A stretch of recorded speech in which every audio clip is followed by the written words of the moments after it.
بله عرض کردم که ما یک مهمان دوست داشتنی داریم و میخوایم سریع وارد گفتگو بشیم. یه بخشی رو ببینیم، یکی از ورزش‌های خیلی خیلی سخت، واقعا سخت. ببینید ورزش رو.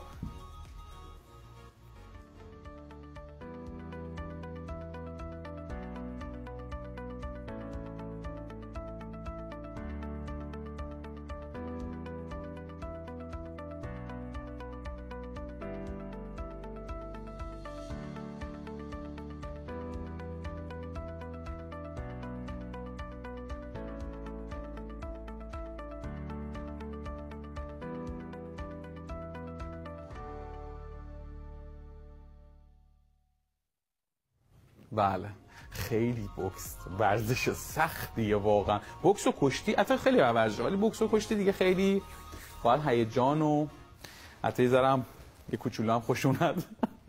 خب ما مهمانمون آقای مسلم مقصودی از فرزند ایزه، خیلی خیلی خوشحالیم با شما صحبت میکنیم. خیلی خوش آمدید. ارادت، سلام علیک با مردم عزیز.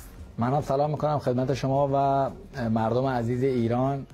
خیلی خوشحالم که در خدمت شما هستم. سلامت باشین. حال شما خوبه؟ قربان شما. سلامت. قهرمان آسیا، تورنمنت‌های جهانی و البته شما مربی تاریخ ساز هم هستید که راجع به اون هم صحبت می‌کنیم.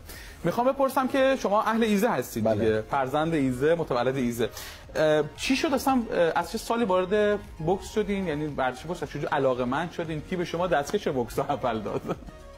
من از سال 90 وارد بوکس شدم، یعنی سال 1990. آره اون موقع دوران کودکیمون علاقه به جنگ و دعوا داشتیم. 90 کودک بودین شما؟ آره دیگه 16 سالمون بودیم. 15 14 من 74 ام در 74 نمیخوره بهم ولی اصلا واقعا دیگه بوکس پیرمون 90 کودک ولی نبودی، نوجوان نونهال بودیم. آره خب خلاصه علاقه زیادی به رزمی و جنگ داشتیم، دعوا داشتیم. اومدیم وارد بوکس شدیم که یه دنیای دیگه بود. دعوا نه، ورزش‌های رزمی. دعوا حقیقتشو بخوام بگم دعوا. نه دعوا نه. وارد بوکس که شدیم خیلی دنیای دیگر رو، دنیای قهرمانی رو یاد گرفتیم، دنیای پهلوانی رو یاد گرفتیم. خلاصه دیگه شروع کردیم به ورزش حرفه‌ای بوکس کردن که دیگه اون موقع ورزش بوکس یعنی مثلا باشگاه درست حسابی، یعنی باشگاهی که مختص بوکس باشه تو ایزه داشتیم؟ بله بودش بدون امکانات، ولی مربی اونجا خوب بود ولی امکاناتی نداشت. که مربی پایم محمد مهدی داوودی، بعدش که آقای عطابک کاروان مربی استان خوزستان هستن. بعد رسما دیگه وارد ورزش بوکس شدیم. آره دیگه. خب اولی مثلا قهرمانی ها چجوری بکنم نوجوانی؟ از سال 91 شروع کردم به جوانان قهرمان شدم که وارد تیم ملی شدم. از جوانان وارد تیم ملی شدم دیگه. از سال 91 دیگه من عضو تیم ملی بودم تا 1000 تا الان. همین الانم که وارد بله المپیک هم نرفتید تا حالا؟ من آخرین کسب السهمیه‌ای که بازی کردم کسب السهمیه ایتالیا المپیک پاریس بود تو ایتالیا که باید 4 بازی می‌بردیم. من 2 بازی رو برده بودم، بازی سوم با بوکسوری از آمریکا که قهرمان المپیک و قهرمان جهان بود. همون 10 ثانیه اول کت راستم آسیب دید که ولی باز 3 راند جنگیدم. خیلی هم تو آسیب دیده همچنان ادامه دادی. آره بازی کردم که همون بوکسور رفت قهرمان المپیک شد تو همون پاریس. متاسفانه من از المپیک جا موندم دیگه. ولی حالا ان شاء الله امید هست که به المپیک لس آنجلس ان شاء الله برسید. شک نکنید که من قطعا واسه المپیک لس آنجلس میرم و من فکر شک نکنید که سکو رو دارم میرم و مدالشو میگیرم ان شاء الله تو بوکس. آره ثبت میشه. ثبت بشه خوشحالم میشم که ببینم.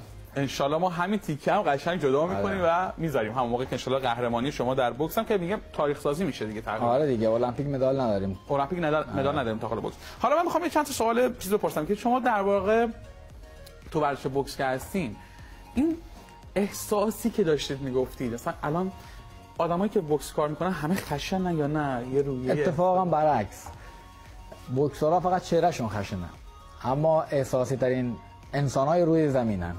آها، یعنی دقیقاً برخلاف کاری که دارن انجام میدن. وقتی که مثلا مقام میاره تو مثلا آسیا پرچم کشور رو میبینید میره بالا، سوال کلیشه‌ایه ولی میخوام بپرسم که واقعا چه حسی داری درون خودتون؟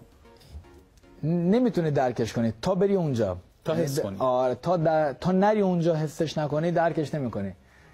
یه غرور خاص، یه افتخار خاص. اصلا یه کشور دیگه پرچم داره میره بالا، اصلا یک افتخار خاصیه. امیدوارم که نصیب همه بشه. یعنی اون بهشته برای ما، اون افتخار برای ما یعنی ورود به بهشته. همش برای خاک، برای این برای وطنه، مردم. برای دیگه افتخار برای مردم فقط. اولین بار که خانواده‌ات خیلی در واقع از قهرمانی شما خوشحال شدن یا خیلی دیگه حس کردن یه قهرمان ملی دارن، اونو یادتون هست؟ آره دیگه، من مدالای زیادی گرفتم، بخوام بگم یه گونی مدال دارم. کدومشو بیشتر از همه دوست دارین که همون باعث شده خانواده خیلی؟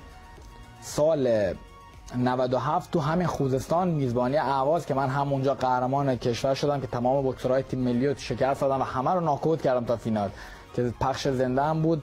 اولین دوره‌ای بود که بوکس پخش زنده شد. سال 97 اون مسابقه تاریخی که خوزستان هم میزبانش شد. آره. خب قهرمان شدم و اونجا کاپ تکنیک گرفتم، یعنی تکنیکی ترین بوکسور ایران بودم اونجا و خیلی جمعیت خوزستان، هوادارهای خوزستانی، شور و شوق خوزستانی برای بوکس، برای هوادارهای من دیگه، خانواده‌ام هم اونجا بودن، یعنی پدر مادرم تو ورزشگاه بودن. این یعنی بهترین روز من، بهترین حتی از مدال‌های بین‌المللی که گرفتم برای ورزش پدر و مادر که آدم می‌بینم.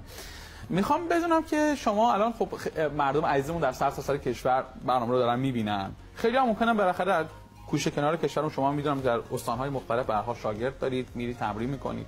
واقعا برای ورزش بوکس چه الزاماتی نیازه، چه چیزی نیازه آدم وارد ورزش بوکس بشه؟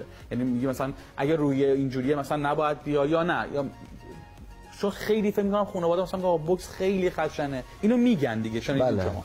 خب حالا صحبت شما. بوکس اصلا اون چیزی نیست که مردم شنیدن در موردش.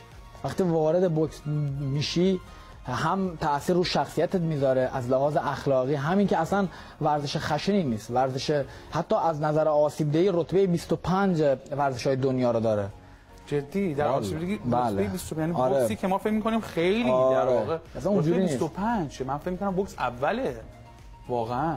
خب یعنی حس آدم تغییر میکنه، ولی خب مثلا میگم آدم مش میخوره تو صورتش دیگه، چه حسی تغییر؟ ببین اون مشت میخوره تو صورت با دستکشه، ببین آسیب آنچنانی نداره اگر رعایت کنی، اگر نکات چیز رو رعایت کنی اصلا آسیب آنچنانی نداره تو ورزش. به حال یه ورزش پر از تکنیکه دیگه. آره همش، ببین بوکس همش هوشه، یعنی تو باید باهوش باشی تا بتونی تو رینگ نتیجه بگیری.